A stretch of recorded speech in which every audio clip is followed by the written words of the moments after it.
Hürmetlik vatandaş, bugünkü haberimiz, yoki vaziyetimiz desiniz, bu bir iş endi yakında sizlarga TikTok, Cumhuriyet'in TikTok şirketi to'g'risida Amerika Qo'shma Shtatlarining qonun loyiha ma'qullaganligi to'g'risida to'xtalgan. Bugun leksiyalarimizni so'zlaymiz. Leksiyada sizlarga hozir o'zi bugunchi sizlarga 2024-yil 3. ayının 16. günü haftaga shanba vatandaş. Yuqorida aytgandek TikTok Xitoyning bir shirkati ekan bu hozir. Shu to'g'rida yetib kelgan bir parcha leksiya vatandaş. Nima deydi desiniz, hozir ikki xil ish bo'yicha o'zining halokat yo'lini o'zi tanlab oldi. Beijing avarchilik yo'liqdi. Mavzuli xabar 3. ayning 16. günü Vanvetor betida e'lon qilindi. Chunki Kompartiyasida ikki alohidalik bor. Biri tashviqotga, targ'ibotga e'tibor berish, ikkinchisi birlik sap.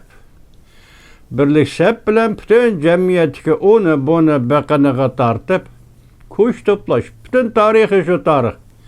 Bo'libmi Jungo Kompartiyasi bu tashviqot targ'ibotga bak e'tibor qiladigan partiya. Shunga ham so'z matbuot erkinligini intayin haddidan tashqari qamal qiladigan partiya. Qamal qilish emas, Jungo jamiyatida so'z matbuot erkinligi degan yo'q degan gap. Chunki buning asosini Jungo Kompartiyasi qurilgan kunidan toki davlat qurg'uchi bo'lgan orliqda yoki davlat qurgandan keyingi bugungi kungacha so'z, matbuot, huquqiy yoki erkinligining moddiy asosini butunlay yo'qotgan vatandash. Nimishga desiniz, bu yerdagi so'z, matbuot huquqi yoki so'z, matbuot erkinlik huquqi bu mulkchilik huquqi degan gap vatandash.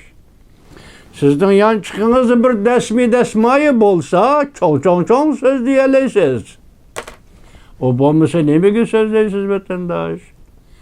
Mesela idari jamiyatlarni olsangiz, berdiga 50 yuandan maaş, 80 yuandan maaşını Kompartiya berdi.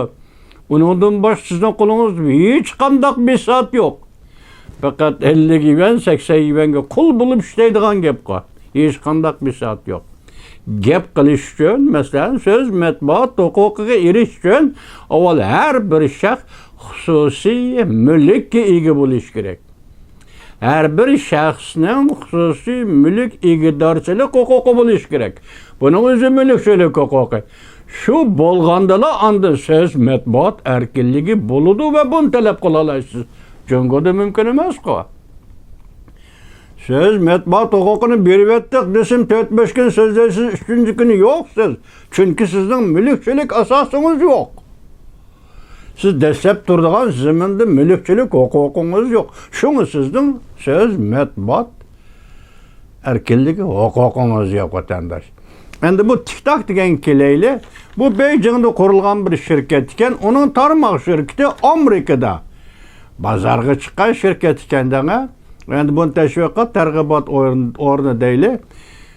Hozir Jungo Kompartiyasi mushundan foydalanib Amerikaning ichki qismida nimalarni qilishi mumkin? Masalan, buningda bu leksiya deyilganda Amerikaning ichki qismida hozir TikTok orqali u TikTok o'zining iqtidori bo'yicha emas, balki buni kontrol qilib turgan Jungo Kompartiyasining yo'l yo'rig'i bo'yicha hozir Amerikada ham siyosat sohasiga, ham iqtisod sohasiga ta'sir ko'rsatishga boshladi deydi. Bu qaltis gap vatandash. Shuningdan keyin Amerika Qo'shma Shtatlari Davlat Majlisi Avom palatasi qonun loyiha ma'qullab hozir TikTokni chekladi. Avom palatasining qonun loyihasida yarim yil vaqtgacha buni bekor qilasan TikTokni.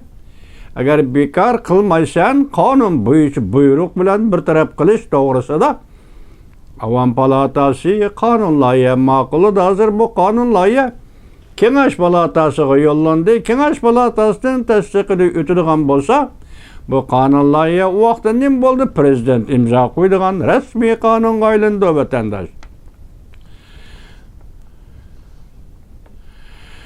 Hozir TikTok Amerikada iqtisod va siyosatning yo'nalishiga ta'sir ko'rsatdi. Bu yolda TikTok özünün kabiliyet iktidarı dayanıgını yok. Başta aytkandak o Kompartiyanın, Cungo Kompartiyasının kontrollüğüdür TikTok'tadır.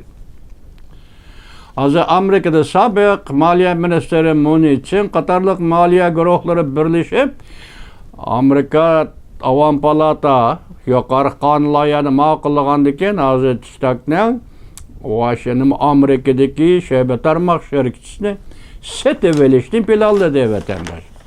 Kanun layihini ma'qullandi, setib Amerikalıklar özü setib kerak bo'ldi.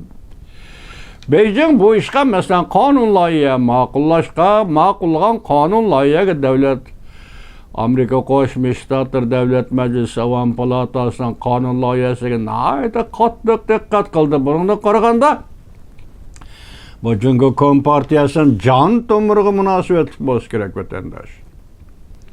Nima deydi? Beijing buning qattiq diqqat qildi. Amerikani tanqidladi. Mushu yo'lda Amerikani tanqidlab nima deydi? Mamadallik. Amerika bu masalada TikTok masalasida mamadallik qildi dedi. Şundaqlı yani nima deydi? Amerika bu masal TikTok masalasida butunlay qaraqchining mintaqasi bo'yicha ish qildi. Ko'ring ma ishni. Mushu gapni Cungo hukumat taraf shundaq degandan keyin Amerika Qo'shma Shtatlarining Cungo turishliq bosh elchisi Nicholas Bornes mundaq ko'rsatdi. Cungo Amerikaning iki sahnasini, Facebook sahnasini, Google qatarlıq sahnelerni chekledi. Azı bu şirketler Cungo'ga echilmaydi. Cungo'ga kirelmaydi. Agar kireldi senin qo'yildigan shart intayin yo'qdir. Yani Kompartiyanın kanunuga amal qilsan, Kompartiyanın gapini anglaysan, sen Amerika şirketleri mushu Google, Facebook'la ondan Cungo'ga kirelaysan. Bu arlıq talay qatib suhbat o'ltirib suhbat aqmidi-ku. Endi hozir baş elçi Bornes deydi, sen bu şirketlerin Cungo'ga kirişini Amerika şirketlerinin çeklaysan oyu, sen bugün TikTok, doğrusu da Amerika Qo'shma Shtatlar Avam Palatası kanun layihini ma'qullasa buningda gaping bormi? To'g'ri debdi hozir. Baş elçi Bornes apan to'g'ri debdi. Sen Amerikaning Facebook ya Google şirketlerinin Cungo bozoruna kirişiga yo'l qo'ymaysan, sen o'zing Amerikada bozorida TikTok'ning bir sahnasi ochsan, TikTok bilan Amerika jamiyatiga ta'sir ko'rsatmoqchi bo'lsan, bu qanday mantaqa? Anda Bornes apandi deydiki, bu mantaqa emas bu deydi. Intayin zo'r darajada o'zini o'zi masxara qilish deydi. O'zini o'zi masxara qilish deydi. TikTok hozir Amerika taraqqiy qilib birinchi darajalik matbuot sahnasiga aylandi. Mana ko'ring vatandosh. Amerika taraqqiy qilib birinchi darajalik matbuot sahnasiga aylandi. Statistikaga asoslanib tahlil qilsak, TikTokni ishlatuvchilarning 25% 10 yosh bilan 19 yosh qaromi o'ttirisidagi oraliqidagi bolalardir. Bu çataqda balalar nima biladi dunyoda oqqarin taq ayirib bolanmaydigan balalar deb. Demak, Cungo qandaq bozorni tezgirlaganligini, qandaq bozorni kontrol qilganligini mana shunda ko'rib olsangiz bo'ladi vatandoshim. 2014-yili TikTokning bosh shtabida, Beijingdagi bosh shtabida partiya ijrochisi qurilgan gap. 2017-yili, masalan, Uyg'uristonda qirg'inchilik boshlangan vaqtlarda, qo'lga olish boshlangan vaqtlar shu-ku. 2017-yil 4-oyda TikTokning Cungo'dagi bosh shtabida partiya komiteti qurilgan gap bu. O'lka darajalik bo'lib ketdi degan gap vatandosh. Partiya komiteti qurilgan gap. Nurg'un kishilar bu oqibatni bilmaydi, bu ishlarning taqdirini bilmaydi deydi. Mayli chet elda, mayli Cungo'ning ichki qismida TikTok degan bu shirkatning ishga qurilmasi, tashkiliy qurilmasi hech kim bilmaydi deydi. Hozir Cungo davlatida mundaq qonunlar chiqib o'tirgan. Davlatlik istixborot qonuni, sonliq ma'lumotlar bexatarligi qonuni, to'rbat bexatarligi qonuni. Mana bundaq emasmi vatandosh? Hozir chet ellarda Uyg'ur orasida istixborot darslarini leksiya qilib so'zlayotdi. Mana shu qonunlar bo'yicha bo'layotgan ishlarda Bu istihbarat hikayeleri azı sözlüvatqa hikayeler 2012-yili müstemlike vatanda Bağdaş to'g'rida e'lon qilgan, Anchvantin e'lon qilgan hikoyalardi vatandaş. Endi bugun hozir Uyg'urlar orasida chet elda Uyg'urlarning ichki qismiga ittifoqsizlik paydo qilish, bir-biriga bo'lgan ishonchni yo'qotib o'tish, bir-biridan gumonlanish paydo qilish uchun hozir Xitoyning chet eldagi josuslik apparatlari istihbarat hikoyasi so'zlayapmanda vatandaş. Mana qarasangiz TikTok bilan o'xshash. Balki TikTok bilan bir qatordagi bo'lishi, bir qatorda partiya yetakchisining qo'mondonligini qabul qilishi mumkin bo'ladi. Shunaqmi ya? Mana hozir Jungo davlat ishidagi shirkatlar qonun bo'yicha davlatning istihbarat xizmati va majburiyatlarga moslashishi kerak. Mana emasmi? Bugungi kunda yuqori qonunlar bo'yicha Jungoning ichki qismidagi istihbarat va boshqa qonunlarga davlat ishi va sirtida istihbarat bilan shug'ullangan kishilar shuni moslashi kerak. Tashviqot targ'iboti shunaq elib berish kerak deyapman buni.